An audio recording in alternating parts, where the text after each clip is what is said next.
les había dicho el viernes pasado que iba a ser el último estudio de Formando Discípulos, pero Dios puso en mi corazón compartirle un último estudio que yo creo que el Espíritu Santo me hizo un recordatorio de que Él me había dicho que este estudio lo tenía que incluir en Formando Discípulos.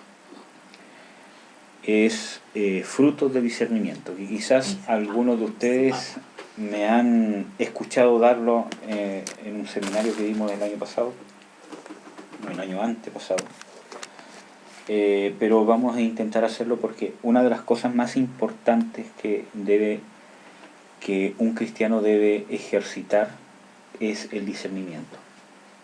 Necesito aprender a discernir, necesito saber de que un cristiano sin discernimiento no va a poder crecer, no va a poder prosperar porque no va a poder discernir la voz de Dios, y eso es sumamente importante para poder tener una vida agradable a Dios. Entonces, vamos a partir. Primero, vamos a ver de que las escrituras, ¿cierto?, siempre nos mantienen en un equilibrio. Como les dije yo el otro día, ¿cierto?, hace un tiempo atrás, la palabra de Dios nos va a poner límites para encaminarnos. Cuando yo hago un camino, el camino está dentro de dos límites. Si no hay límites, entonces no es un camino, ¿cierto? Tengo que trazar una línea, un límite al lado derecho y un límite al lado izquierdo, y eso me va a guiar a una dirección específica. Lo mismo en la palabra de Dios, nos pone un equilibrio, una tensión entre un mandamiento, una dirección, y la otra para que yo no me vaya ni para el lado de allá ni para el lado de acá. En la Biblia dice muchas veces, ¿cierto?, no te vayas a apartar ni izquierda ni a derecha de los mandamientos. Entonces eso nos lleva a que la palabra de Dios nos va a llevar a un centro, a un equilibrio, ¿cierto? Por lo tanto, cuando ustedes estudien algún tema en la Biblia, tienen que encontrar la contraparte, porque la Biblia no se contradice, sino que nos mantiene en un equilibrio. Por ejemplo, en Mateo 19:19, el mismo Señor Jesucristo cita el mandamiento de honrar padre y madre, y dice que hay que hacerlo. Pero Lucas 14:26 dice que el que no aborrece padre y madre por causa de mí, no puede ser mi discípulo. Incluso incluye a la esposa, incluye a los hijos. Por eso uno dice, pucha, el mismo Señor Jesucristo dice que hay que honrar padre y madre, y dice de que hay que aborrecer padre y madre por causa de mí. Entonces, perdón hermanos, vemos de que no es una contradicción, sino que es un equilibrio. Por ejemplo, me dice de que yo debo honrar a mis padres, pero tiene un límite. Y ese límite va en que me aparte de Cristo. Por causa de que yo esté honrando a mis padres, me va a apartar de la justicia y de los otros mandamientos que Cristo me ha dado. Entonces, por eso que dice eso el Señor Jesucristo, nos pone un límite. Y nos pone el otro límite de que yo tampoco tengo que aborrecer padre y madre supuestamente por causa de Cristo, porque hay otro mandamiento que me ordena honrarlos. Entonces yo no puedo deshonrarlos por causa de supuestamente entregar un servicio.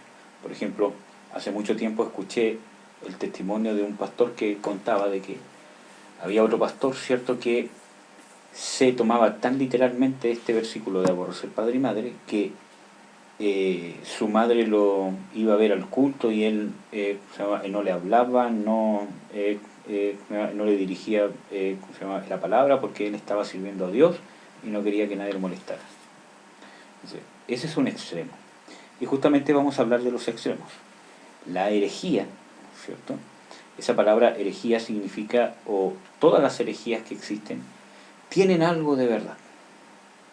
Es una verdad torcida, una verdad llevada a un extremo, una verdad que no encontró un límite y se fue a un extremo que termina siendo una herejía y contradiciendo las mismas escrituras.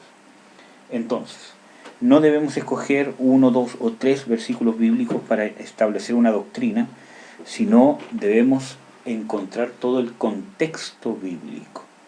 Dios el Dios que inspiró Génesis es el mismo Dios que inspiró Apocalipsis y todo lo que está escrito. Por lo tanto, si yo quiero conocer la opinión de Dios a cabalidad, necesito conocer cómo Dios trata un cierto tema de Génesis a Apocalipsis, y no necesariamente quedarme en 1, 2 o 3 versículos bíblicos. ¿Ya? Entonces, necesitamos encontrar el balance entre uno o más versículos bíblicos en la Biblia, o vamos a caer en un extremo o en una herejía, lo cual muchas veces, desgraciadamente, es muy fácil caer en un extremo si no se tienen estos cuidados. Entonces, para eso vamos a ver algunos versículos bíblicos que nos llevan a algunos frutos de discernimiento, o cómo podríamos rellamar a este estudio, por ejemplo, herramientas de discernimiento. Vamos a ver un versículo bíblico que está en Primera de Tesalonicenses 5:21. Primera de Tesalonicenses 5:21 dice lo siguiente. Dice: examinadlo todo, retened lo bueno. En Hechos 17:11 también habla de unos cristianos, ¿cierto?, que estaban en Berea, que examinaban todo lo que decía Pablo para ver, o todo lo que estaban viviendo, ¿cierto?, si realmente era así, para ver si realmente estaban las escrituras o no. También en Primera de Juan 4, del 1 al 3, dice: probad los espíritus si son de Dios. Por lo tanto, vemos aquí por lo menos 3 versículos bíblicos donde nos exhorta a discernir, nos exhorta a probar, a someter a prueba lo que recibimos. Por ejemplo, como veíamos en 1 Tesalonicenses, dice examinadlo. Y esa palabra examinarlo en el griego viene de pensar, de parecer. O sea, yo voy a pensar, voy a meditar si esto es aceptable, si esto es aprobado, si esto resiste la prueba, lo debo someter a una prueba, ¿verdad?, en mi pensamiento. Por eso que es importante que yo me alimente de la palabra de Dios, porque a través de la palabra de Dios yo voy a poder sopesar si lo que estoy escuchando o experimentando realmente tiene una es divino o no es divino. ¿Ya? Y otro punto importante, por ejemplo, 2 Corintios 11, del 13 al 15. Si lo puede buscar usted, mamá. Y yo busco Mateo 7, del 16 al 17. 2 Corintios 11, 13 al 15. Amén. ¿Leo nomás? Sí, por favor. Dice: porque estos son falsos apóstoles, obreros fraudulentos que se disfrazan como apóstoles de Cristo. Y no es maravilla, porque el mismo Satanás se disfraza como ángel de luz. Ya, entonces, ¿qué nos advierten las Escrituras? Que hay falsos ministros, que Satanás se disfraza como ángel de luz. Y es sumamente importante porque muchas veces cuando nos pasan cosas sobrenaturales, revelaciones, visiones, sueños, ¿cierto?, o sensaciones, ¿cierto?, que nos causan una sensación quizás muy bonita, ¿cierto?, o que nos tocan muchas veces las cosas que nosotros queremos, muchas veces nos entusiasmamos y automáticamente pensamos que es de Dios, ¿cierto?, por lo bueno que me hizo sentir, porque es justo lo que yo quería, etcétera, etcétera, y no lo pasamos por la prueba, para ver si realmente es divino o no es divino. Porque dice aquí claramente: Satanás se disfraza como ángel de luz, y sus ministros también. Nosotros debemos someterlo a prueba. Es nuestra responsabilidad. Mateo 7, versículo 15 al 16 dice lo siguiente: y guardaos de los falsos profetas que vienen a vosotros como vestidos de ovejas, mas de dentro son lobos rapaces. Por sus frutos los conoceréis. ¿Se recogen uva de los espinos o higos de los abrojos? Obviamente que no. Por lo tanto, el Señor Jesucristo está diciendo: por los frutos los reconoceréis. No los vas a reconocer por los dones, no los vas a reconocer por la capacidad de profecía que tiene, por lo lindo que enseña, por lo bien que enseña, sino lo vas a reconocer por los frutos. Y los frutos se ven en el día a día, cómo yo vivo, cómo yo afronto las circunstancias. ¿Ya? Entonces son los frutos, las obras, cómo se comporta. Eso es lo que es lo que nosotros tenemos que probar en las cosas que estamos recibiendo o de la manera que estamos viviendo, porque nosotros necesitamos someter a prueba nuestros pensamientos. Acuérdense que ya hemos hablado mucho de que las Escrituras dice: examinaos a vosotros mismos. Pablo dice: si vosotros os examinaseis a vosotros mismos. Entonces, la Biblia nos llama a examinarnos. El Antiguo Testamento también. Dios dice, no vaya a haber en tu corazón raíz, etcétera, etcétera. Entonces, nos exhorta a estarnos examinando a la luz de las Escrituras. Entonces, necesito poner a prueba, ¿seré el cristiano que creo ser? ¿Estaré dando los frutos que yo creo que estoy dando? ¿Seré lo santo que creo ser? ¿Estaré en la condición que creo que estoy con Dios? Y eso no es para que digamos, pobrecito de mí, entonces yo ya no cumplo, entonces no, ya Dios no me ama, sino que Dios nos exhorta a ponernos a cuenta con Dios y a ponernos a cuenta más temprano que tarde. Entonces, nosotros necesitamos examinarnos, mis frutos, mi forma de vida, mi carácter. Yo he hecho mucho hincapié, porque a veces yo escucho las enseñanzas que doy para ver errores, ¿cierto? O cosas así. Y me he dado cuenta que le he hecho mucho hincapié desde que comenzamos a la necesidad y la responsabilidad que tenemos como cristianos de nuestra forma de ser, someterla a prueba, de ponerla en tela de juicio. ¿Seré? ¿Estará bien? Porque muchas veces nosotros llegamos a un nivel donde decimos, no, yo todo lo que estoy haciendo está bien y necesito seguir creciendo. Pero, ¿estará bien como soy? ¿Estará bien lo que hago, las decisiones que tomo, mis procesos mentales, mi funcionamiento mental? ¿Cómo proceso las cosas? ¿Cómo hablo? ¿Cómo digo? ¿Cuál es mi carácter? ¿Será el carácter que Dios quiere? ¿Es el carácter que Dios quiere formar? Entonces, necesito ponerlo en tela de juicio. No condenarme, sino ponerlo en tela de juicio, ¿cierto? Para ver si realmente hubiese algo que cambiar, ¿ya? Porque puede ser que no. Bueno, primera herramienta. ¿Cuáles son los frutos, antes de esto, cuáles son los frutos que tiene que tener una persona para saber de que Dios está orando a ella? ¿A qué frutos se refiere el Señor Jesucristo? Obviamente lo que están en Gálatas 5, donde habla de amor, gozo, paz, benignidad, paciencia, fe, templanza, etcétera, etcétera. Pero en nuestra manera de vivir nosotros debemos fijarnos en la verdad que seguimos, si somos verdaderos, si somos íntegros, si tenemos amor, si tenemos respeto por los demás en nuestra forma de ser, en nuestra forma de tratar, si tenemos misericordia, perseverancia, si tenemos cierto dominio propio, especialmente en la relación con nuestra familia y en nuestro comportamiento. Ahora sí vamos a ver el primer punto o la primera herramienta de discernimiento. Primero, con respecto a Dios. Todo lo que yo reciba, sueño, prédica, profecía, sentimiento, algo que se me pone en el corazón que yo creo que Dios me está hablando, lo tengo que someter al primer punto con respecto a Dios. ¿Me acerca a Dios? ¿Me hace depender de Dios? ¿Me hace buscar a Dios? ¿O me hace depender de mí mismo o de otros hombres? ¿Me acerca a Dios o me aleja? ¿Crea un anhelo, un hambre de Dios? Y ojo con esto porque realmente necesitamos la ayuda del Espíritu Santo. Porque, por ejemplo, miren, yo les voy a dar un ejemplo de dos personas que encuentran supuesta sanidad. Bueno, uno sí la encuentra, el otro no. Por ejemplo, bueno, sé que yo he hablado harto de esto, pero créanme que no tengo nada en contra de los psicólogos. Pero, por ejemplo, el otro día yo tuve que hablar con un psicólogo en el trabajo, hace un tiempo atrás, hace como un mes atrás más o menos. Y pude confirmar en realidad, ¿cierto?, que tú que ellos pueden lograr muchos cambios en ti, pero van a estar centrados en tu yo. Van a estar centrados para que tú te sientas bien, para que tú logres sentirte mejor y todo lo demás.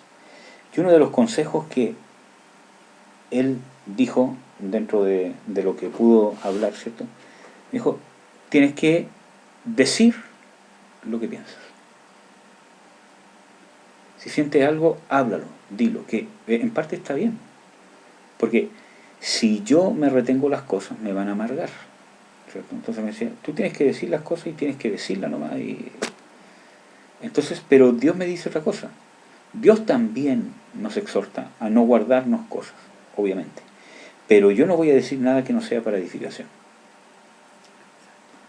Entonces, ¿por qué? Porque yo no estoy centrado en mí, en mi necesidad de expulsar y vomitar lo que siento, aunque lo diga de buena manera, sino que lo voy a decir con un propósito. Lo que voy a decir va a mejorar las circunstancias, va a mejorar mi relación, y eso me hace crecer espiritualmente. Con las dos cosas yo me puedo sentir mejor, pero con una voy a crecer espiritualmente y con la otra me voy a estancar espiritualmente. Un ejemplo. Entonces, realmente me acerca a Dios, y cuando me acerca a Dios no es que yo diga, ay, el Señor me abrazó y todo lo demás, que puede pasar, y puede ser realmente una experiencia espiritual. Pero cuando me acerca a Dios es cuando me hace que mi vida se acerque más a los preceptos y los parámetros que Dios espera de cualquier persona, especialmente en la condición que yo estoy viviendo o en la etapa de mi vida que me ha tocado vivir. El sueño, la revelación, la prédica me lleva a depender más de Dios, me lleva a acercarme a Dios. Y esto no quiere decir, porque una vez yo me encontré con una hermana que, llena de celos, ¿cierto? Llena de tantas cosas en su corazón, ¿cierto? Con una prédica dijo, esta prédica me hizo sentir mal. Tan mal que me quitó las ganas de leer la Biblia y de seguir a Dios. Entonces, eso no es someter a prueba algo, sino que la intención de la revelación que estás teniendo, de la prédica, de la exhortación, de la reprensión quizás que te están dando, la intención, ¿cierto?, profunda, o la intención que hay detrás de todo eso, te lleva a acercarte a Dios, no necesariamente como tú lo percibes, porque esto no es de percepción sensorial, es de discernimiento espiritual. Entonces, por ejemplo, una reprensión que puede ser muy dura, puede acercarte a Dios, aunque tú sientas que esa reprensión a ti no te dan ganas de leer la Biblia. ¿Por qué? Porque es tu carne, por ejemplo. Alguien viene y te dice, oye, ¿sabes qué? Hermano, hermana, estás haciendo esto, lo cual no le agrada a Dios, y tienes que convertirte, tienes que cambiar eso, porque si no pueden venir estas consecuencias. Entonces, eso te puede hacer sentir mal, pero va a hacer sentir mal tu carne. Y te puede quitar las ganas de orar, de participar de los cultos, de leer la Biblia, de tantas cosas, porque te hizo sentir mal. Eso no quiere decir de que lo que recibiste, o el sueño que recibiste, o la profecía que recibiste, o la enseñanza, o la exhortación que recibiste, no quiere decir que no te acerque a Dios. Eres tú el que no te quiere acercar a Dios, en ese caso. Entonces, cuando hablo de que me acerca a Dios, o me hace depender de Dios, o me hace buscar de Dios, es la intención divina que viene detrás de lo que estoy viviendo. El propósito con lo cual se está haciendo esto. El propósito es que yo me acerque a Dios, porque acercarme a Dios, principalmente las Escrituras, es arrepentirse. En las Escrituras dice, habla mucho cuando hace referencia a acercarse a Dios, lo relaciona derechamente con el arrepentimiento, la conversión, incluso con el llorar, rasgar los vestidos, acercaos a Dios. Entonces tiene mucha relación muchas veces con el arrepentimiento, ¿verdad? Entonces me acerca a Dios, me hace depender de Dios, me lleva a buscar de Dios, y el buscar de Dios también lo relaciona con el arrepentimiento. Cuando un pueblo, una nación, un grupo de personas está en pecado, dice, buscad a Dios mientras pueda ser hallado. Si vuestros pecados fueren como la grana, como la nieve, serán emblanquecidos. Entonces, realmente tenemos que ver de que esas cosas es acercarme a Dios. Reconciliación, ponerme a cuenta, reconciliarme, estar bien con Dios internamente. Y eso conlleva arrepentimiento y un montón de cosas, ¿ya? Vamos a ver un ejemplo, por ejemplo, en Génesis 3:1, que quizás no lo vamos a leer, pero vamos a ver, ¿cierto?, qué es lo que hizo Satanás al tentar a Eva. Satanás trató de destruir la integridad de Dios a ojos de Eva. Le trajo una interrogante, ¿con que Dios? Cuando le dice, con que Dios dijo que no podéis comer de ningún árbol. Entonces, ¿cómo ataca el diablo? Muchas veces con un interrogante, poniendo en cuestionamiento la integridad de Dios, si el mandamiento de Dios era bueno. Porque esa pequeña frase estaba poniendo a Dios como malo. Así que con que Dios les dijo que no comieran de ningún árbol, o sea, Dios es tan malo, tan mezquino, que hizo toda esta creación y no quiere que ustedes coman de ninguna. Entonces, aunque el diablo sabía que evidentemente eso no era verdad, pero sembró en Eva el, el pensamiento o el principio de pensar de que por qué Dios había puesto el árbol del bien y el mal al medio del huerto, que era codiciable, ¿cierto? Y se los había prohibido comer. Esa fue la duda. Entonces, dañó la integridad de Dios. Dios es malo, es cruel, es injusto, está jugando contigo. Y muchas interrogantes que quizás alguna vez se nos han pasado por la mente. Dios es cruel. ¿Cómo un Dios que te ama permite que sufras tanto? ¿Cómo un Dios que es amor, ¿cierto? Y que supuestamente nos salvó, deja que pasen tantas cosas malas en el mundo? Violaciones de niños, ¿cierto? Y un montón de cosas, guerra, como vemos, ¿cierto? Lo que pasa hoy día. ¿Cómo Dios permite todas esas cosas si Dios es bueno? Si Dios es todopoderoso, ¿por qué no interviene? ¿Por qué no hace nada? Entonces, todas esas interrogantes son diabólicas. ¿Por qué? Porque te dañan la integridad de Dios. Entonces, todo lo que venga con ese aspecto ya no pasó la primera prueba, no es de Dios. Ya hemos hablado muchas veces respondiendo estas interrogantes, ¿cierto? No es Dios el que permite que pasen cosas malas. Las cosas malas están en esta tierra porque está lleno de pecado. Y Dios no es que no esté haciendo nada, Dios está haciendo todo. Pero nuestra vista es corta, porque nosotros queremos que venga un Superman, un Spider-Man, ¿cierto? Un superhéroe, ¿cierto? Y mate a todos los malos y nosotros seguir viviendo como se nos da la gana. Pero Dios está haciendo más que eso, porque está trabajando por una salvación y una redención eterna, que trasciende las cosas malas que podamos vivir en esta tierra. Y de eso Dios está preocupado, porque sabe que eso es más importante que lo que vivamos acá. Nosotros no lo logramos percibir, pero Dios sí. Ya. Entonces, otra cosa que tiene que ver con Dios. Por ejemplo, el diablo siempre nos va a tratar de victimizar y de hacernos sentir que no somos amados de Dios, que Dios no nos ama. Por ejemplo, yo les he hablado de un versículo bíblico que está en Primera de Juan, que dice, mirad cuánto amor nos ha dado el Padre para que seamos llamados hijos de Dios. Hay otros versículos bíblicos donde se habla y dice, vivid como hijos amados.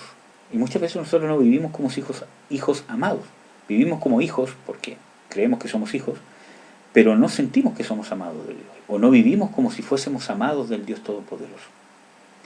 Entonces, ¿cuál es el problema? Que todo lo que venga de revelación que te muestre tu pecado, ponte tú, y te lleve a pensar, sentir que eres poca cosa delante de Dios, que Dios no te ama, que Dios no te quiere, que le fallaste a Dios y que ya prácticamente ya Dios, ¿cierto?, no te quiere escuchar, que no te quiere ver, que eres repugnante para Dios y todo lo demás por lo que hiciste, no es de Dios, y mucho menos del Espíritu Santo, sino es diabólico, porque Dios nos ama. Vio todos nuestros pecados pasados, presentes y futuros en la cruz, y aún así dejó morir ahí a su Hijo en la cruz por nosotros. No es que vea a Dios un pecado y se sorprenda, ¡oh, por Dios, Hijo, lo que hiciste! Dios ya sabía la depravación, la asquerosidad de nuestra humanidad, y aún así nos amó. Romanos 5 dice que si siendo enemigos Dios nos ha amado así, cuánto más ahora que hemos sido justificados y reconciliados por la sangre de su Hijo amado. Ahora, lo importante de todas estas cosas, ¿cierto?, es que cuando nosotros querramos discernir un mensaje, una revelación, una profecía, un sentir de Dios, lo que sea, ¿cierto?, debemos tener en claro lo siguiente. Romanos 11:36. A ver si lo puede leer, mamita, por favor.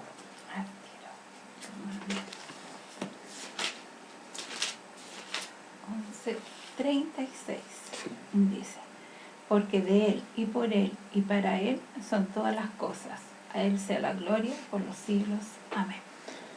En Él, por Él y para Él son todas las cosas. El centro del Evangelio, el centro de la Biblia, el centro de la palabra de Dios, el centro del reino de Dios, el centro de la iglesia es Dios es Jesús, no eres tú ni soy yo. El centro de la Biblia es Jesús, no soy yo. El centro del mensaje es Jesús, no yo. El hombre no es el centro de la salvación o de todo lo que Dios relata en las Escrituras. No es el centro el hombre, de que el hombre estaba mal y el hombre aquí y él es el protagonista y Dios es prácticamente solamente un participante y el hombre es el protagonista de toda la historia. Dios es el protagonista. La historia que Dios nos muestra en las Escrituras no es el hombre cómo logró la salvación, sino es Dios cómo salvó al hombre, cómo se movió su corazón de misericordia, cómo se movió su corazón de amor, como siendo el Dios único, eterno, sublime, sin necesidad de nada, ¿cierto? Su misericordia y su grandeza y su amor es tan grande que hizo algo de tan elevado precio para salvar a una creación insignificante, que no solamente no lo merecía, sino que no vale la pena. Entonces, realmente el centro es ver cómo Dios ha llegado a hacer una cosa así por nosotros. Y eso nos va a tener centrados en Cristo. No que yo soy el centro de mi vida, ¿cierto? Sino que el centro de mi vida es Dios, porque yo voy a descubrir cómo mucho Dios se fijó en mi vida. ¿Amén? Segundo punto, el concepto de Jesucristo. Y este es sumamente importante. Colosenses 1 del 17 al 18. Colosenses 1 del 17 al 18.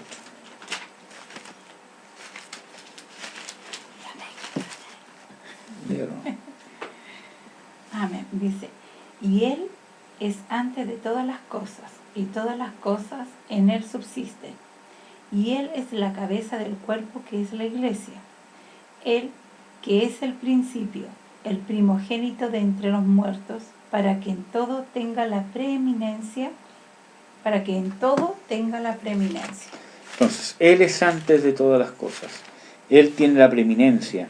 Él es la cabeza. Él está sobre todo principado, sobre toda potestad. Entonces, Él es el centro. Y aquí hay un concepto importante que yo les quería compartir, que es cabeza. Dice que Él es cabeza. Dice, Él es cabeza del cuerpo, que es la iglesia. Principio el primogénito de los muertos, para que en todo tenga el primado. Entonces, primero, a Dios le plació que en Jesús estuviese el primado, o que Jesús fuese el centro de todo, de todo. Por eso que por Él las cosas subsisten. Y lo otro, que Jesús es la cabeza de la iglesia. Y hablo de la iglesia como miembros humanos del cuerpo de Cristo, no como un templo, una religión, una congregación. Entonces, ¿qué significa que Él sea la cabeza no solo de la iglesia, sino de tu vida? Que Él es el que manda, el que ordena, el que dirige. Si Él dice esto se hace así, así se hace. Entonces, la revelación que estás recibiendo, la profecía, la enseñanza, la dirección en tu corazón, ¿te lleva a obedecer a lo que Jesús establece en su palabra? ¿Te lleva a someterte a sus mandamientos? Amén. Entonces, también dice que tiene toda la preeminencia, es más importante que todo, es antes de todas las cosas. Nada hay antes de Él o superior a Él, ni más importante que Él. Él es el primero, la primera opción y la primera prioridad. Entonces, necesitamos saber de que el concepto de Jesucristo, o este tipo de revelación, lo que sea, me tiene que llevar a ampliar mi concepto de la grandeza de Jesucristo y el dominio y el derecho de gobernar mi vida de Jesús. Porque Jesús es el Señor, es el gobernador de todas las cosas. Sí o sí. De los conversos, de los inconversos, de los demonios, de Satanás, de todos. Dice, en muchos versículos bíblicos dice de que Él es cabeza de todo principado, de toda potestad, que Él está sobre Satanás. ¿Y cuántas cosas más? Entonces, Él, ¿cierto?, es el primero. Él tiene el primer lugar. Él es el Señor, Él es el que manda, el que ordena. pero no porque yo lo reciba como Señor o porque yo admita su señorío. Él es Señor de todas las cosas. Y nos da la oportunidad de que nosotros voluntariamente nos sometamos a su señorío. Pero va a llegar un momento que Jesús va a establecer su reino no por la persuasión de la predicación, sino por la fuerza. ¿Dónde está eso en Apocalipsis? Dice de que Él regirá con vara de hierro al mundo. Entonces, debemos saber de que Jesucristo es, antes que todas las cosas, tiene la preeminencia y está sobre todas las cosas. En Filipenses 2:9 dice de que Dios le dio un nombre que es sobre todo nombre. Y eso significa que es un nombre que supera la enfermedad, que supera los demonios, que supera las penas, las angustias, a cualquier otra amenaza de otro hombre. Jesús es un nombre sobre todo nombre. ¿Qué más?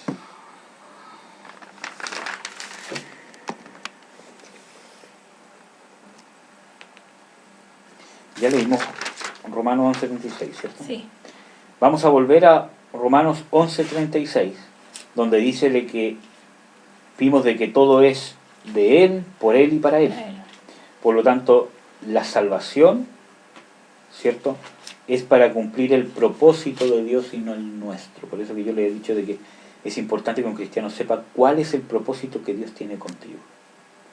Porque no es mi propósito que tengo con Dios lo más importante. Dios no es una persona que me dice, hijo, ven, ya eres salvo, ahora cuéntame todo lo que quieres hacer porque yo lo voy a cumplir como el viejito pascual.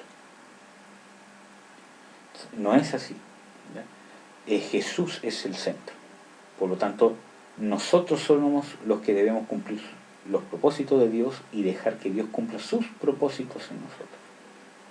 Amén. Tercer filtro, la palabra de Dios. Vamos a leer Proverbios 14:15.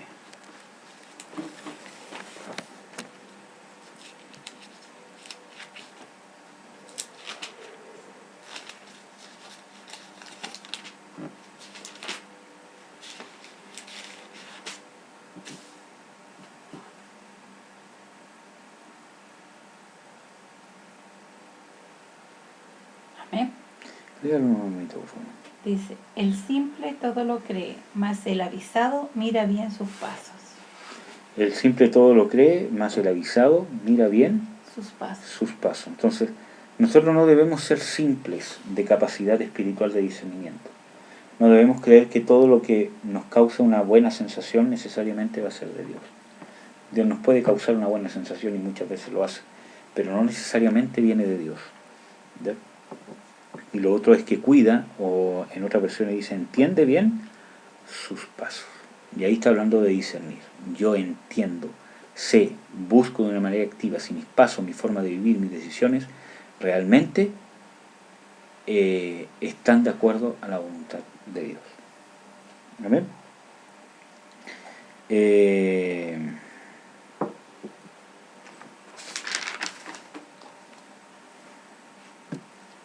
Vamos a ver otro versículo. Por ejemplo, en Romanos 8, del 15 al 16, dice de que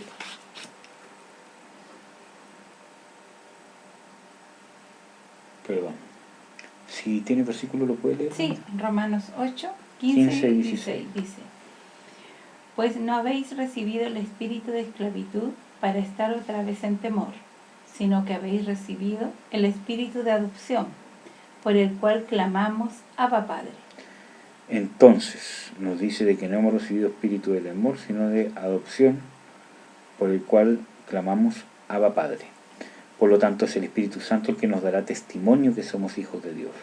Y va a sacar el temor y la esclavitud y nos va a ir llenando de una manera progresiva. Y nos va a llevar a la libertad de ser hijos de Dios. Por lo tanto, el concepto de la palabra a mí me dice de que todo lo que Dios haga conmigo me va a llevar siempre a la libertad de los hijos de Dios. Dios no nos trae temor, porque dice de que va a quitar el temor, no nos esclaviza, el Espíritu Santo da testimonio en mi espíritu que soy hijo de Dios. ¿Qué significa eso? Que todo lo que me provoque terror, temor, ¿cierto? Miedo, ¿cierto? Realmente no es, o lo más probable que no venga de Dios. Porque si bien, hay ejemplos bíblicos incluso de gente que Dios le envió a decir algo y la primera impresión fue temor al castigo. Estas consecuencias van a venir sobre mí. Pero el Espíritu Santo te da testimonio de que eres hijo de Dios. Te trae esa paz que aunque sabes de que quizás va a venir un castigo fuerte, pero te da esa paz de que Dios te sigue amando incondicionalmente. Amén. Por lo tanto, cualquier mensaje, cualquier relación que ustedes tengan que los esclaviza, o que su forma de mantenerte unido a Él es el temor, no es de Dios. Ya no pasó la prueba. Punto 4. La carne o el ego. El mensaje, la revelación, la profecía, el sueño, lo que esté recibiendo, humilla la carne, la exalta, realmente humilla nuestra naturaleza pecaminosa o lo exalta. Entonces, es importante saber eso. Dios no alimenta el ego, no alimenta la carne. Romanos 8, del 5 en adelante, expresa de que la carne se opone a Dios y el que anda contra ella no agrada a Dios. También hay otros versículos, cuando dice Juan 3:30, tú, hijo mío, o sea, tú, en Juan 3:30 está hablando que tu ego debe menguar y Jesucristo debe crecer en nuestras vidas. Por ejemplo, en este versículo dice que Juan el Bautista dijo, es necesario que yo mengüe y que Jesús crezca. Debemos tener ese pensamiento. Amén. Dios siempre va a humillar o hacer menguar o decrecer nuestra carne. Siempre, porque Dios aborrece la carne. Siempre la va a llevar a humillarla, nuestra carne. Amén. Quinto punto. Por el fruto, con relación al cuerpo de Cristo. Con los que piensan, no necesariamente con los que piensan como nosotros, sino con todos los redimidos, que nos lleve a guardar la unidad. Entonces, lo que estoy recibiendo me lleva a relacionarme más con el cuerpo de Jesucristo, con los hermanos, a hacer crecer mis relaciones con los hermanos, a congregarme, a establecer relaciones más estrechas, espirituales, ¿cierto? A que cuando nos juntemos sea alrededor de lo que tiene que ver con Jesús. Entonces, nos lleva en realidad a guardar la unidad. Efesios 4, 2 al 4, ¿cierto? Esos versículos ustedes los pueden ver después, ¿cierto? Está hablando de que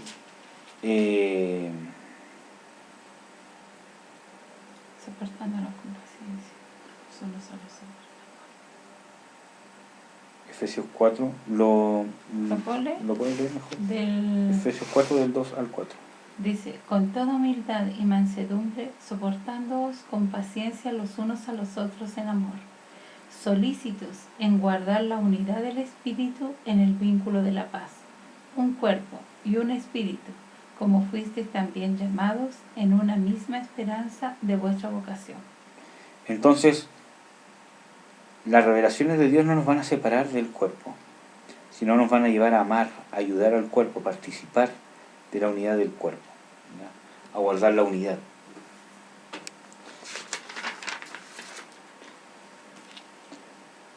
Esto no significa que sea ecumenismo. Ustedes saben que el ecumenismo, bueno, según la definición de la palabra, ¿cierto? De una manera quizás más práctica, se refiere a las iglesias que se dicen ser cristianas y no lo son, y que se unen en el cristianismo. Sin embargo, entendiéndolo en estos tiempos, se puede entender Perdón, hermanos. Se puede entender el ecumenismo, que el ecumenismo realmente es la frase que dice: todas las religiones llevan a Dios. Es el mismo Dios en todos lados, el Dios de los mormones, el Dios de los musulmanes, el Dios de los budistas, todo es el mismo Dios. Y no es así, no es el mismo Dios. ¿Ya? Hay solo un Dios verdadero, y ese es Jesucristo. ¿Ya? Y es importante ver el siguiente punto que sigue ahora, que es el punto 6, con respecto al mundo. ¿Qué hace el mensaje, la revelación, la profecía, lo que esté recibiendo con respecto al mundo?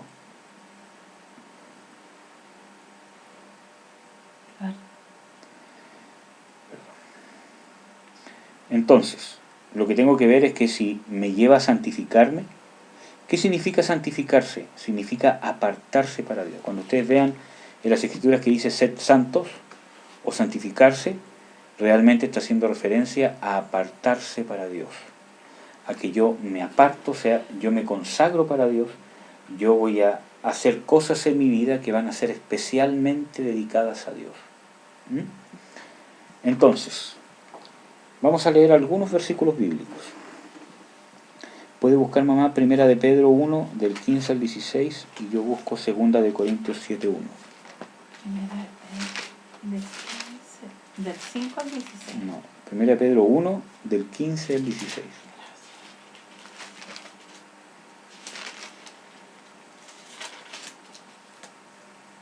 Amén. Dice, 1 de Pedro 1, del 15 al 16. Sino como aquel que os llamó es santo, sed también vosotros santos en toda vuestra manera de vivir, porque escrito está, sed santo, porque yo soy santo. Ahí vemos una santidad progresiva, dice, sed santos en toda vuestra manera de vivir, porque así como Dios es santo, sed vosotros también santos. Entonces está hablando de algo progresivo, que yo tengo que trabajar por mi santificación. Y en todas las cosas, en toda mi manera de vivir, no en algunas cosas solamente. Amén. Entonces, voy a leer 2 Corintios 7:1, dice: así que, amados, pues tenemos tales promesas, limpiémonos de toda inmundicia de carne y de espíritu, perfeccionando la santificación en temor de Dios. Entonces, necesito santificarme. ¿Qué es en la práctica santificarme? Dejar de hacer lo malo y empezar a hacer lo bueno, y dedicarme a hacer lo bueno. Y hacer todo el esfuerzo necesario para poder hacer lo bueno, lo que a Dios le agrada. Entonces, aquí entra un concepto importante, que no existen cosas naturales y espirituales en la vida de un cristiano. Deme un segundo.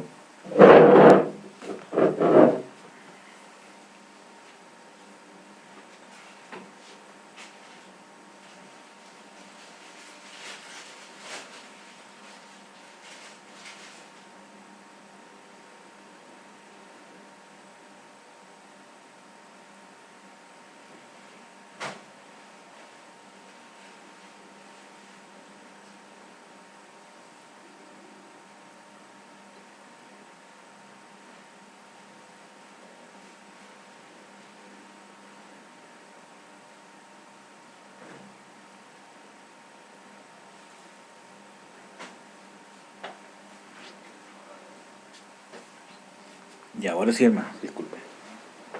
Entonces, no hay cosas naturales y espirituales o cosas naturales y santas para un cristiano. ¿En qué sentido? Para que se entienda bien esto. Por ejemplo, hay muchos cristianos que muchas veces hemos separado las cosas que hacemos. Por ejemplo, el tema de pagar la luz, de ir a trabajar, de cuidar a mi hijo, de hacer una reparación, de las cuentas que llevo, de las conversaciones que tengo con gente del mundo, son cosas naturales. Y las cosas espirituales, ¿cierto?, son participar en el culto, cuando oro, cuando leo la Biblia. Entonces, vivo una doble vida. En estas cosas que para mí son naturales, soy de una manera, y en las cosas espirituales soy de otra. Y uno lo puede evidenciar muchas veces y discernir, de que hay gente de que cambia sus... Por ejemplo, Nuestras conversaciones, hermano, cuando uno realmente fluye en Dios, nuestras conversaciones están centradas en Cristo y no es algo forzado, porque uno muchas veces se encuentra con dos extremos, gente que trata de forzar a hablar de Cristo y que se nota que fuerza una situación para llevar a Cristo, pero vemos que en otras personas fluye naturalmente, ¿cierto? Hablar de Cristo incluso aunque no lo nombre por nombre, pero lo que habla, sus conceptos morales, su forma de ser, es alineada a la divina, y no por coincidencia, sino porque nace de él. Por eso que Jesús dice, de la abundancia del corazón habla la boca. Yo no puedo forzar las situaciones, tengo que trabajar en mi corazón. No, cierto, preocuparme, tengo que, cierto, hablar de Cristo con mis compañeros de trabajo, tengo que hablar de Cristo con mis compañeros porque si no voy a ser un mal cristiano. Tengo que trabajar en mi corazón.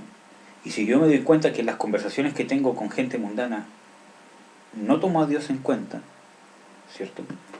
Tengo un problema.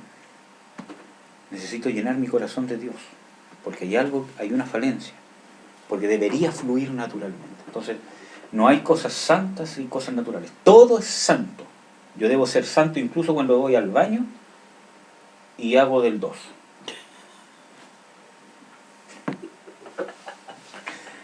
Debo ser santo, que no significa que va a salir con buen olor ni cosas así. Pero debo ser santo en todas las áreas de mi vida, en toda mi manera de vivir, porque soy cristiano cuando voy al baño, soy cristiano cuando me duermo, soy cristiano cuando tengo luchas sexuales, soy cristiano cuando, cierto, me lavo los dientes, soy cristiano cuando tengo cierto olor a pata, soy cristiano en todo momento. Por eso que la transformación de Cristo es una transformación integral que va a llevar incluso a cuidar mi higiene personal, ¿cierto? Etcétera, etcétera, a cuidar mi forma de hablar, mi forma de expresarme, porque es un cambio que va de adentro hacia afuera, un cambio integral, un cambio profundo. Entonces, necesito saber que no hay cosas naturales y cosas espirituales. Entonces, el predicar, el barrer, el hablar, el tratar a nuestras esposas, a nuestros padres, a nuestros hijos, cocinar, todo es espiritual. No solo algunas cosas. ¿Ya? En primera de Juan 2, del 15 al 16 al 17, habla de el amor al mundo, porque estamos viendo, ¿cierto?, el ítem o la prueba que habla de el mundo. Lo que yo estoy recibiendo, la profecía, el sueño, la dirección de Dios, ¿me lleva a apartarme del mundo, a dejar el mundo? ¿O me lleva a complementarme con el mundo y disfrazar lo que es divino? Entonces, por eso que hablo de las cosas, que no hay cosas santas y naturales, ¿cierto? Porque yo no puedo vivir una doble vida. Cuando estoy en el mundo soy de una forma y cuando estoy con Dios soy de otra, ¿cierto? Por ejemplo, bueno, ya no voy a dar más ejemplos, sino me voy a, ¿cierto?, demorar más, pero en 1 Juan 2, del 15 al 17, habla de que no améis al mundo, ni las cosas que hay en el mundo, porque ahí no está el amor del Padre. El que ama al mundo no tiene el amor del Padre, porque Dios aborrece al mundo. Entonces debemos hacer de que, porque creo que en el versículo 17 dice que el mundo pasa, pero el que hace la voluntad de Dios permanece para siempre. ¿Qué quiere decir eso? De que debemos hacer la voluntad de Dios en todo, en todas las cosas. ¿Está? De que no hay cosas más espirituales que otras y que todo lo que viene del mundo no es de Dios. Y no está hablando de las cosas físicas que vienen del mundo, sino de todo lo que viene de este sistema demoníaco mundano. Por ejemplo, Jesús nos explica eso en, por ejemplo, cuando él habla de por ejemplo, cuando dice la parábola de el mayordomo infiel. Dice, había un mayordomo infiel que su señor lo llamó a cuentas porque estaba despilfarrando ciertas cosas, ¿cierto? Entonces, Jesús concluye esta parábola después con una enseñanza. Dice de que si vosotros no sois fieles en las riquezas injustas, ¿qué nos dará lo que es vuestro? ¿O qué nos dará las riquezas celestiales? Entonces, en las cosas mundanas, como trabajar, comer, correr, barrer, hablar, contar chistes, todas esas cosas, el reírme, el comer, el disfrutar, en administrar mi tiempo de, ¿cómo se llama?, de diversión y todas esas cosas, ¿cierto? ¿Cómo yo administro eso y las prioridades que doy? ¿Cierto? Si yo no soy fiel en esas cosas, si yo no soy santo en esas cosas, si yo no soy espiritual en esas cosas, si yo no tengo a Dios presente en esas cosas, ¿cómo Dios me va a dar las cosas celestiales, las cosas que tiene el reino? Entonces, muchas veces yo llevo una vida, ¿cierto?, donde estoy preocupado de saciarme solamente, ¿cierto? Y no pongo a Dios, no pienso en la opinión de Dios de lo que quiero hacer, ¿cierto? Sino en mi deleite, ¿cierto? Y después estoy pidiendo ser libre, estoy pidiendo ser sano, que por qué tengo angustia, que por qué no se me va esto, que por qué no se me va esto otro. Porque ¿cómo voy a obtener las cosas celestiales, las cosas que son eternas, que son mías, porque Dios me las dio? Jesús dice, si vosotros no sois fieles en lo ajeno, ¿quién os dará lo que es vuestro? Y quiero cosas del reino. Entonces, si no soy fiel en las cosas que ni siquiera son mías, ¿cómo Dios me va a dar lo del reino? Necesito fidelidad para alcanzar esas cosas. Eso no quiere decir de que no tengo que tener tiempo de ocio muchas veces, tiempo de diversión, tiempo de recreación, pero lo estoy haciendo en el orden divino. Un ejemplo, por ejemplo, en el matrimonio.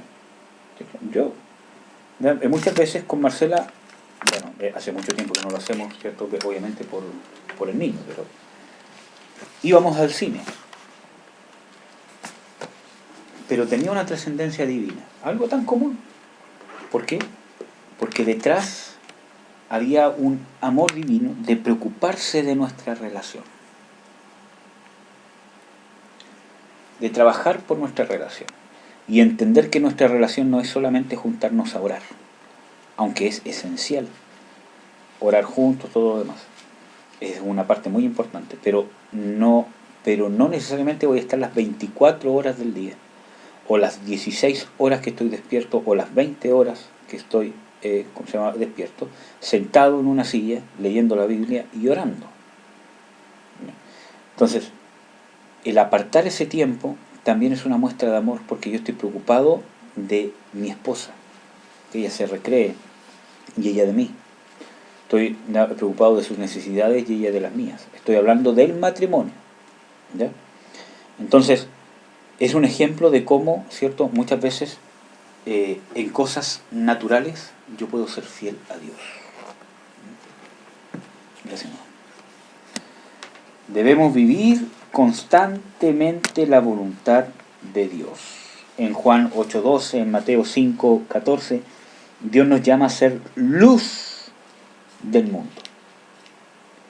No ser parte del mundo, sino luz del mundo. Brillar en el mundo, ser diferente, porque el mundo está bajo el maligno, el mundo está en tinieblas. Mi vida, mi forma de ser, mi relación con los demás, ¿cierto?, ilumina.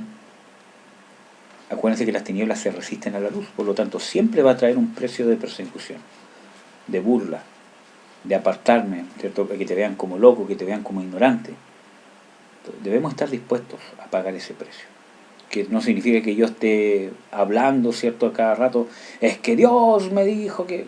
Sino se trata de mi forma de vivir, de mis conceptos morales, de mi concepto de integridad. Todos hacen esto, no, yo no lo voy a hacer. ¿Por qué? Porque no es correcto.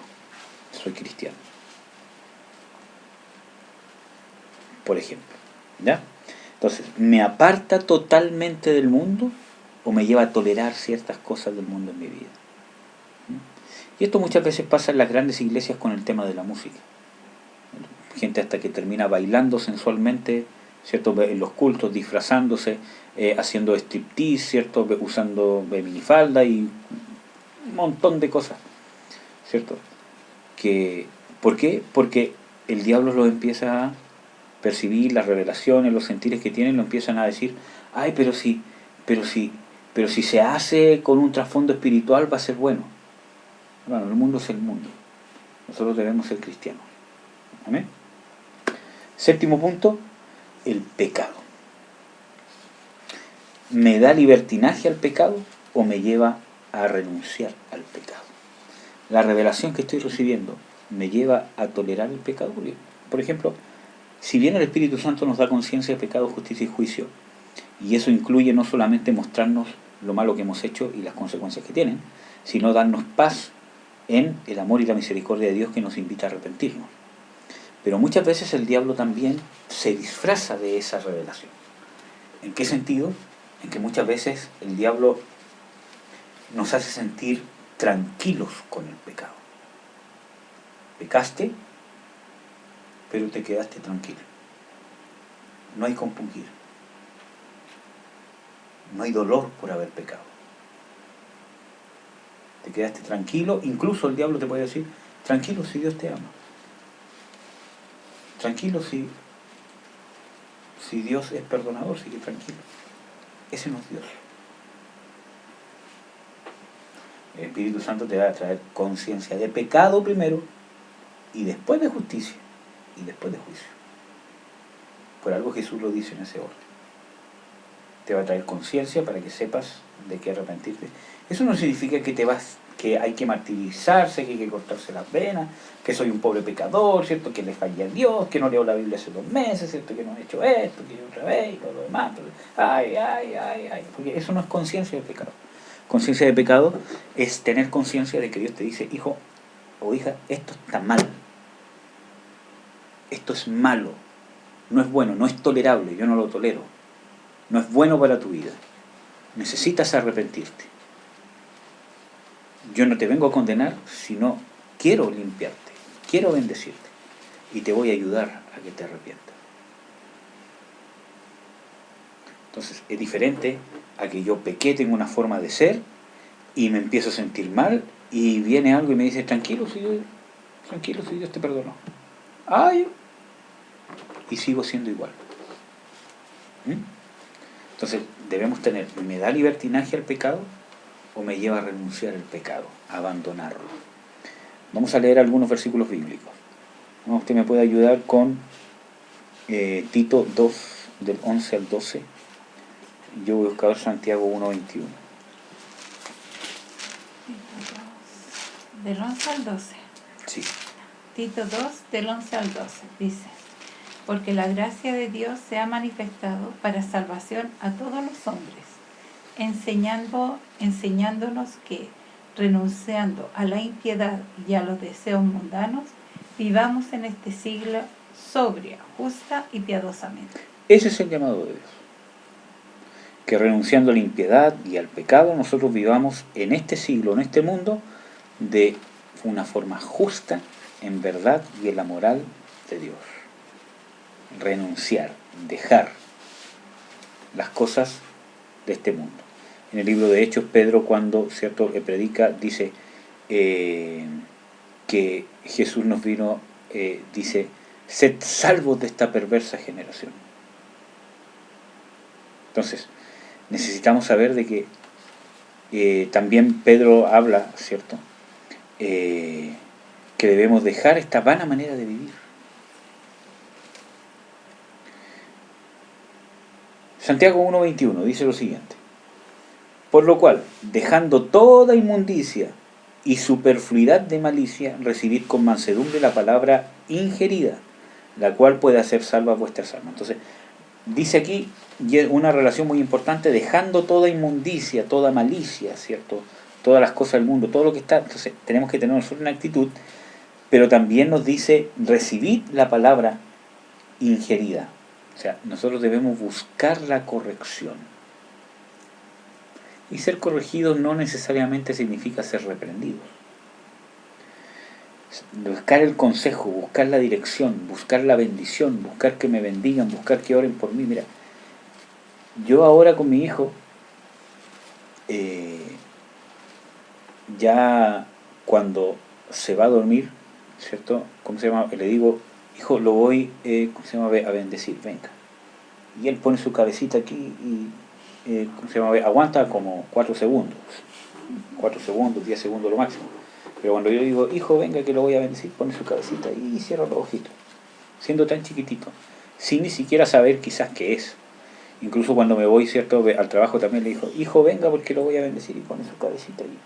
Entonces, porque la idea es que mi hijo busque la bendición. Cuando vaya a salir, cuando se vaya al colegio, ¿cierto?, cuando salga todo lo demás, papá, quiero que me bendigas. Nosotros también tenemos que buscar la bendición de Dios.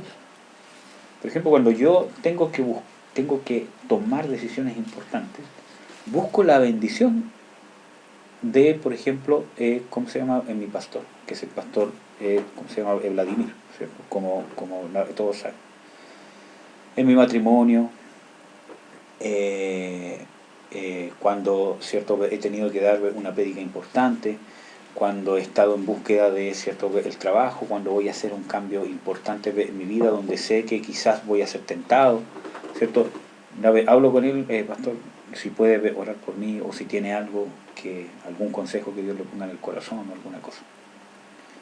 Entonces, son cosas importantes donde nosotros también tenemos que buscar la bendición y la corrección. Muchas veces cuando yo hablo, ¿cierto?, con el pastor le digo, pastor, por favor, siéntase en toda confianza, si usted está viendo algo, dígamelo, por favor, créame que yo no voy a sentir que está invadiendo mi vida, dígamelo.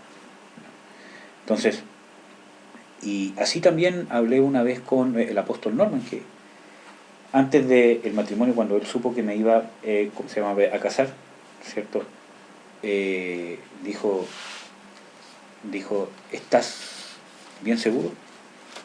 Entonces yo le dije, si es que usted está viendo algo, dígamelo, créame que yo no, si yo no lo voy a aceptar, no lo voy a aceptar, ¿cómo se llama?, con vista ciega porque usted lo dice, sino que lo voy a recibir, lo voy a orar, ¿cierto?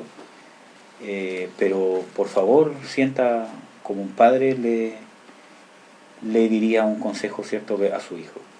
Y ahí el apóstol, ¿cómo se llama?, se sinceró y dijo, no, yo solamente quiero comprobar que tú estés seguro. Si tú estás seguro, yo estoy tranquilo. Yo le dije, sí, apóstol, estoy seguro. Amén, hijo mío. Eso es lo más importante. Entonces, nosotros debemos buscar la corrección en la palabra, de parte de Dios y de parte de las personas que nos pueden quizás ser de bendición a nuestras vidas, que Dios ha puesto, obviamente. Entonces, ¿me da libertinaje el pecado? ¿Me lleva a renunciar al pecado? Y aquí hay un tema importante que vamos a ver, ¿cierto?, que es parte de los estudios que yo quería ver en estos estudios de formando discípulos, pero los vamos a tener que dejar para después. Por ejemplo, el temor de Jehová. Ahora vamos sí a leer estos dos versículos bíblicos por lo menos. O lo que aborrece Jehová. Proverbios 6, 16 al 19. A ver, usted, mamita, puede buscar Proverbios 8, 13 y yo voy a buscar Proverbios 6, por favor.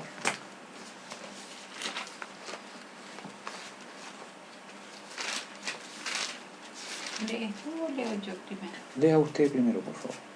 Proverbios 8:13 dice, el temor de Jehová es aborrecer el mal, la soberbia y la arrogancia, el mal camino y la boca perversa aborrece. Entonces, bueno, creo que ya les he compartido estos versículos bíblicos, pero el Señor dice claramente que el temor de Jehová, habla del temor de Jehová y después habla de lo que Él aborrece. Dice, el temor de Jehová es aborrecer el mal, la boca perversa, la arrogancia, yo aborrezco. Sí. ¿Por qué lo dice en la misma frase? Porque está diciendo de que el temor de Jehová no es simplemente aborrecer algo que tú crees que está malo, sino es aborrecer el concepto que Dios tiene de malo. Y para eso no solamente requiere yo aborrecer las cosas malas que yo creo que están mal, sino trabajar activamente en descubrir qué es lo que realmente Dios considera malo. Porque, hermanos, muchas de las cosas que nosotros consideramos que están malas, no lo están. Y muchas de las cosas que nosotros consideramos que no son malas, para Dios lo son.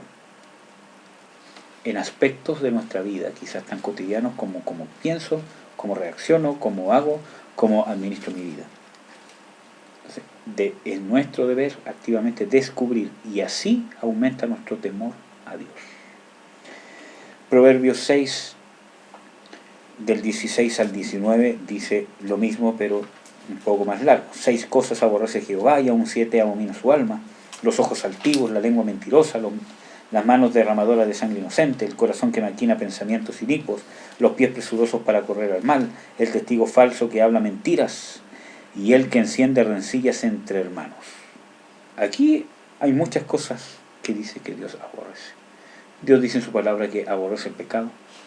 Dios dice en su palabra que aborrece el pecador, que aborrece la mentira, que aborrece la carne y un montón de cosas más. Entonces debemos nosotros alinearnos de una forma activa. Vamos a leer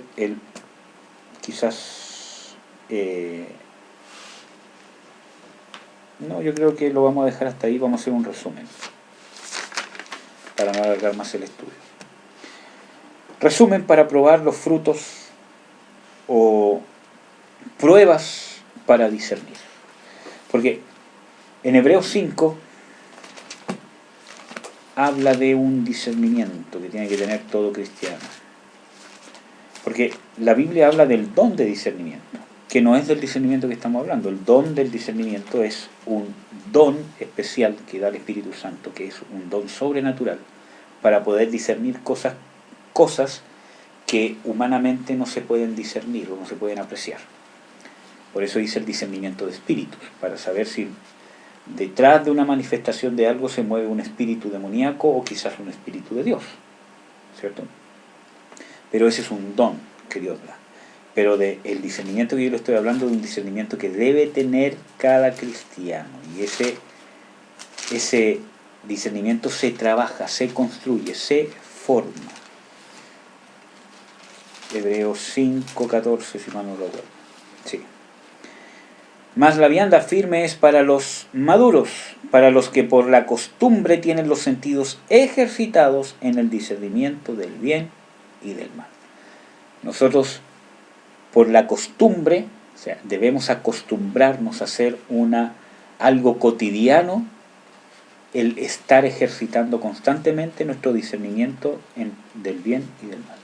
Debe ser una costumbre, debe ser un hábito que yo esté ejercitando en qué es bueno y qué es malo para Dios, usando la oración, usando la palabra, buscando consejo en todas las cosas que pasan en mi vida. Comparándolo con la palabra de Dios. ¿Será esto bueno? ¿Será esto malo? ¿Realmente esto es lo bueno, esto es lo malo? Necesito tener el hábito, la costumbre de estar constantemente ejercitándome en qué es bueno para Dios y qué es malo para Dios. Y eso me va a llevar ¿a qué? A madurar, a crecer. ¿Ya? Ahora sí vamos a hacer el resumen. Primero que vimos, Dios. Primera prueba que tengo que hacer con cualquier revelación que tenga. ¿Me acerca a Dios? ¿Me hace depender y buscar de Dios? ¿O me aleja? Recordemos que tú no eres el centro de Dios. Dios es el centro del Evangelio. Segundo concepto, Jesucristo. ¿Le da toda la preeminencia?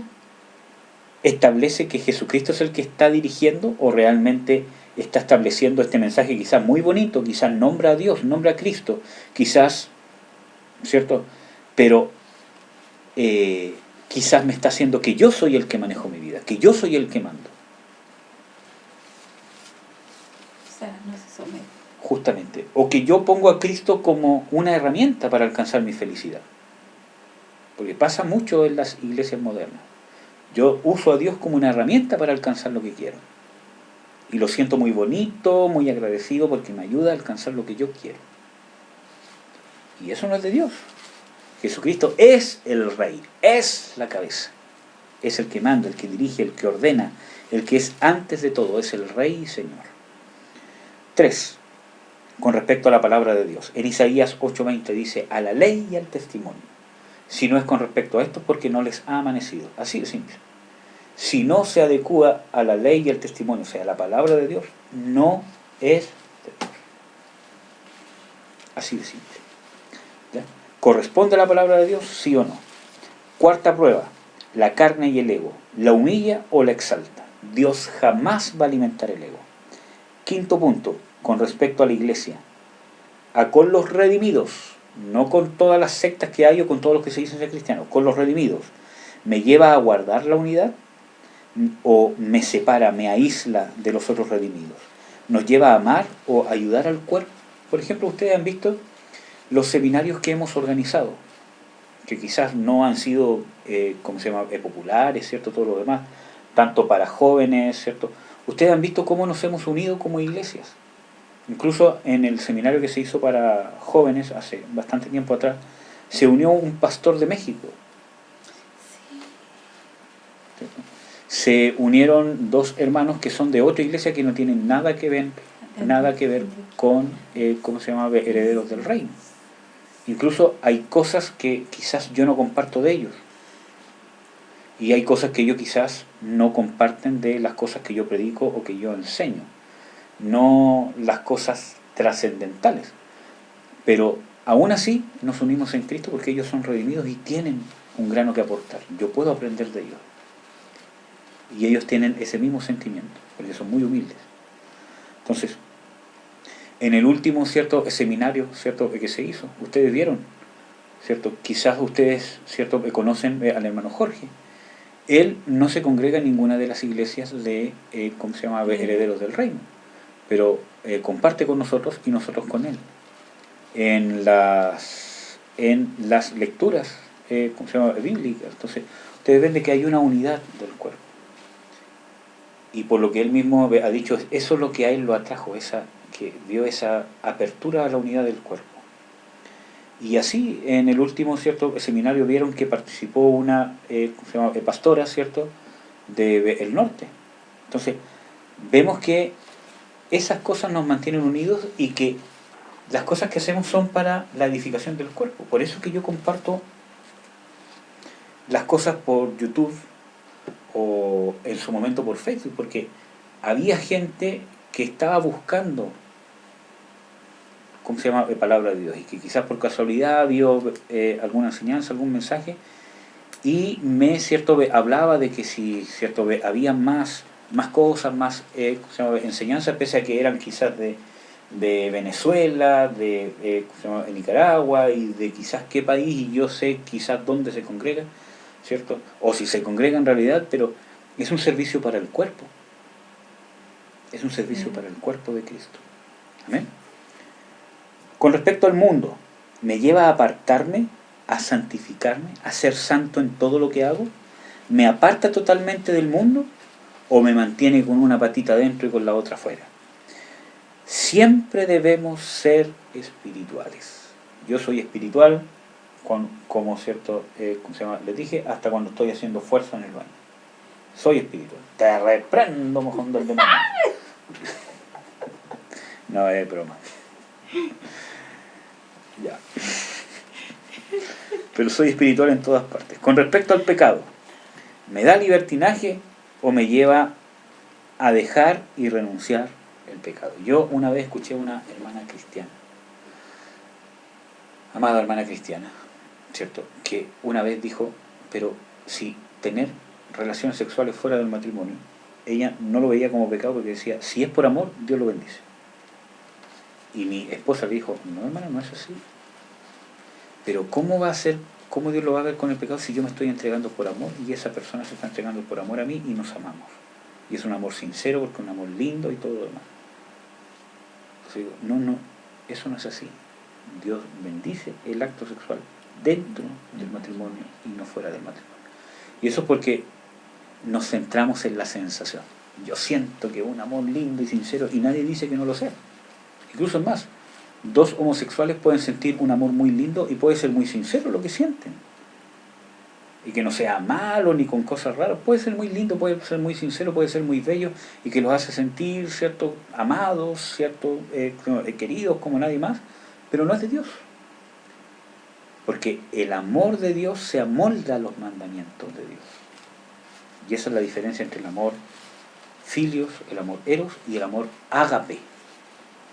Porque Jesús define el amor de Dios de la siguiente manera: el que me ama, guarda mi palabra. Permaneced en mi amor. Si vosotros permanecéis en mi palabra, permaneceréis en mi amor. Juan 15. Así como yo permanezco en los mandamientos de mi Padre y permanezco en su amor. Entonces, alguien que siente que ama mucho y no lo está haciendo guardando los mandamientos de Dios, no es amor de Dios, no lo es. Quizás es un sentimiento muy bonito hacia Dios mismo, sí, nadie dice que no lo sea, pero hay que pulirlo, tiene que pasar de ser un amor sentimental a ser un amor espiritual. ¿Ya? Entonces, no me da libertinaje para el pecado, ¿cierto?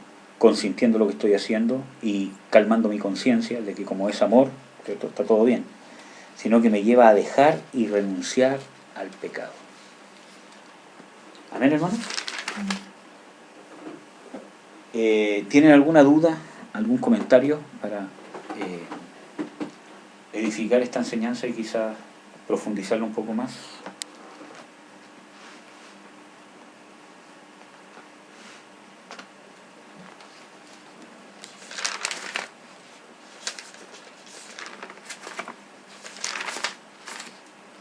En mi parte no, hermano, todo muy claro.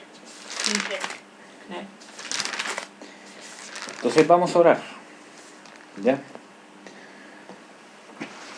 Para que Dios nos ayude a alcanzar este discernimiento y la madurez. Amén.